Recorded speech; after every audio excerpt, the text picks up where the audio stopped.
Hello friends, welcome to UPSC exam warrior. स्वागत है आप सभी का एक नए वीडियो में। आज हम लोग इतिहास के कुछ प्रश्नों को डिस्कस करेंगे जो कि पहले से सीरीज चल रही थी, उसी में आधुनिक भारत के इतिहास के कुछ प्रश्नों को डिस्कस करेंगे।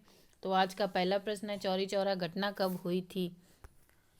इसके ऑप्शंस हैं। ऑप्शन ए है 3 मार्च 1922, ऑप्शन बी है 5 मई 1922, ऑप्शन सी है 13 मार्च 1922, ऑप्शन डी है 5 फरवरी 1922। तो इसका सही जवाब होगा 5 फरवरी 1922। 5 फरवरी 1922 को भारतीयों ने ब्रिटिश सरकार की एक पुलिस चौकी में आग लगा दी थी। और चौरी चौरा स्थान ये उत्तर प्रदेश के गोरखपुर जिले में है, जिसमें छिपे हुए पुलिस चौकी में छुपे हुए 22 पुलिस कर्मचारियों को जिंदा जला दिया गया था। चलते हैं अपने नेक्स्ट क्वेश्चन की तरफ। हमारा अगला क्वेश्चन है, सविनय अवज्ञा आंदोलन का मुख्य उद्देश्य क्या था?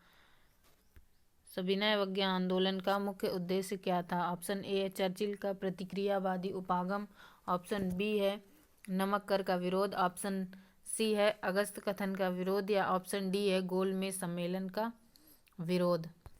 तो इसका सही जवाब होगा नमक कर का विरोध। नमक कर का विरोध इसलिए किया गया था क्योंकि अंग्रेजों द्वारा ये नमक को नियंत्रण में कर लिया गया था और इस पर टैक्स लगा दिया गया था। तो इसीलिए गांधी जी के द्वारा दांडी यात्रा प्रारंभ की गई थी और नमक कर को तोड़ा गया था। चलते हैं अपने नेक्स्ट क्वेश्चन की तरफ। हमारा अगला क्वेश्चन है, सविनय अवज्ञा आंदोलन की शुरुआत। सविनय अवज्ञा आंदोलन की शुरुआत से पहले वायसराय के सामने 11 सूत्री मांग क्या थी? इनमें क्या शामिल नहीं है? सविनय अवज्ञा आंदोलन की शुरुआत से पहले वायसराय के सामने जो 11 सूत्री मांग रखी गई थी उनमें से क्या शामिल नहीं है? ऑप्शन ए है रुपया डॉलर विनिमय दर को कम करना, ऑप्शन बी है लगान की कमी, ऑप्शन सी है राजनीतिक कैदियों को रिहा करना, ऑप्शन डी है पूर्ण शराबबंदी। तो इसका सही जवाब होगा ऑप्शन ए रुपया डॉलर विनिमय दर को कम करना। ये 11 सूत्री मांगों में नहीं रखा गया था, बाकी ये तीनों ऑप्शन इसमें रखे गए थे। लगान में 50% कमी, राजनीतिक कैदियों को रिहा करना और शराब पर बंदी। चलते अपने नेक्स्ट क्वेश्चन की तरफ। हमारा अगला क्वेश्चन है, निम्नलिखित में से किसने तीनों गोलमेज सम्मेलन में भाग लिया? तो हमारा क्वेश्चन है, निम्नलिखित में से किसने गोलमेज सम्मेलन में भाग लिया, तीनों गोलमेज सम्मेलन में? तो ऑप्शन ए है हमारा मदन मोहन मालवीय, ऑप्शन बी है एनी बेसेंट, ऑप्शन सी है महात्मा गांधी, या ऑप्शन डी है भीमराव अंबेडकर।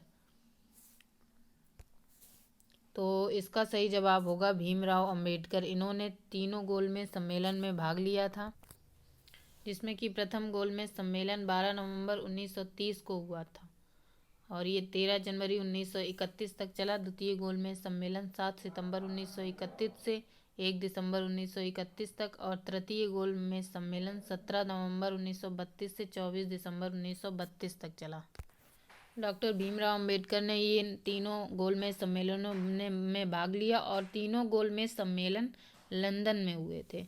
चलते हैं अपने नेक्स्ट क्वेश्चन की तरफ। हमारा अगला क्वेश्चन है, किस आंदोलन के लिए महात्मा गांधी द्वारा करो या मरो का नारा दिया गया था?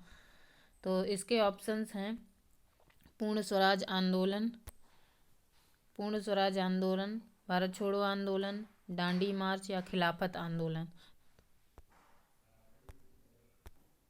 इसका सही जवाब होगा भारत छोड़ो आंदोलन। भारत छोड़ो आंदोलन इसका सही जवाब होगा। भारत छोड़ो आंदोलन 14 जुलाई 1942 14 जुलाई 1942 को हुआ था, तथा इसके लिए जो पहली बैठक हुई थी 8 अगस्त 1942 को कांग्रेस की पहली बैठक मुंबई के ग्वालियर टैंक मैदान में हुई थी, जिसमें भारत छोड़ो आंदोलन के प्रस्ताव को कुछ संशोधन के साथ स्वीकार कर लिया गया था। तथा भारत छोड़ो आंदोलन को एक अन्य नाम से भी जानते हैं, अगस्त क्रांति। भारत छोड़ो आंदोलन को अगस्त क्रांति के नाम से भी जानते हैं। ये भारतीय स्वतंत्रता आंदोलन की अंतिम लड़ाई थी। चलते हैं अपने नेक्स्ट क्वेश्चन की तरफ। हमारा अगला क्वेश्चन है, गांधी जी ने भारत छोड़ो आंदोलन कब शुरू किया था? गांधी जी ने भारत छोड़ो आंदोलन कब शुरू किया था? तो ऑप्शंस हैं इसके 1940, 1942, 1945, 1946। तो इसका सही जवाब होगा 1942। 1942 इसका सही जवाब होगा। अभी लास्ट क्वेश्चन में हम लोगों ने डिस्कस भी किया था। 14 जुलाई 1942 एग्जैक्ट डेट होगी इसकी। भारत छोड़ो आंदोलन 1942 से शुरू किया गया था। चलते हैं अपने नेक्स्ट क्वेश्चन की तरफ। हमारा अगला क्वेश्चन है, निम्नलिखित में से किसको लोकमान्य लोकनायक के रूप में जाना जाता है? निम्नलिखित में से किसको लोकनायक के रूप में जाना जाता है? तो इसके ऑप्शंस हैं CF Andrews, Jayaprakash Narayan, CF Andrews, Jayaprakash Narayan या चित्तरंजन दास या आशुतोष मुखर्जी। तो इसका सही जवाब होगा जयप्रकाश नारायण। जयप्रकाश नारायण इसका सही जवाब होगा। इनको लोकनायक के रूप में जाना जाता है और ये एक स्वतंत्रता सेनानी और राजनेता थे। चलते अपने नेक्स्ट क्वेश्चन की तरफ।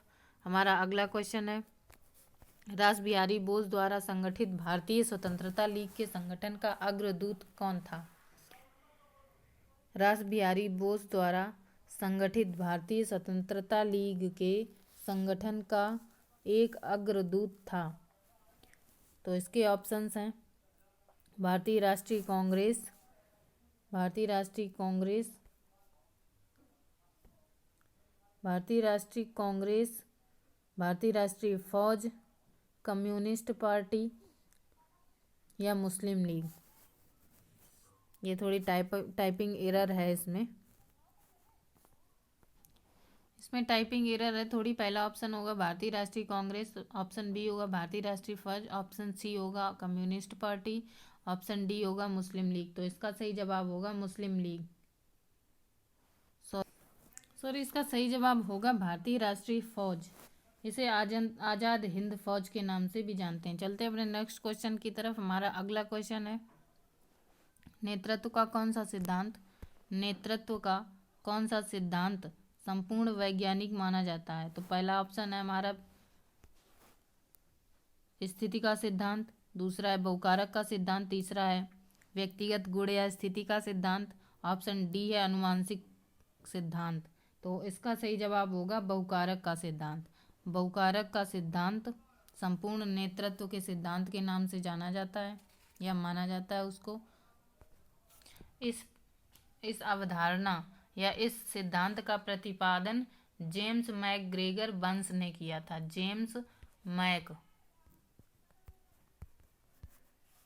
मैकग्रेगर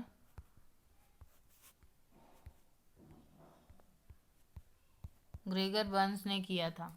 चलते अपने नेक्स्ट क्वेश्चन की तरफ। हमारा अगला क्वेश्चन है, इंकलाब जिंदाबाद का नारा किसने दिया? अगला क्वेश्चन है, इंकलाब जिंदाबाद का नारा किसने दिया था? ऑप्शंस हमारे चंद्रशेखर आजाद, ऑप्शंस हैं चंद्रशेखर आजाद, ऑप्शन बी है महात्मा गांधी, ऑप्शन सी हसरत मोहानी, ऑप्शन डी है लोकमान्य तिलक। तो फ्रेंड्स यहाँ पे याद रखेंगे ऑप्शन सी इसका सही जवाब होगा, हसरत मोहानी। हसरत मोहानी ने इंकलाब जिंदाबाद का नारा दिया था, लेकिन इसका प्रयोग पहली बार सरदार भगत सिंह द्वारा किया गया था। सरदार भगत सिंह द्वारा किया गया था। ये केंद्रीय असेंबली में बम फेंकने के बाद इन्होंने पहली बार प्रयोग किया था। आज की ये 10 क्वेश्चंस की सीरीज को हम लोग यहीं समाप्त करते हैं। अगर आपको मेरा ये प्रयास अच्छा लगा हो तो चैनल को लाइक करें, शेयर करें और सब्सक्राइब करें। Thank you class.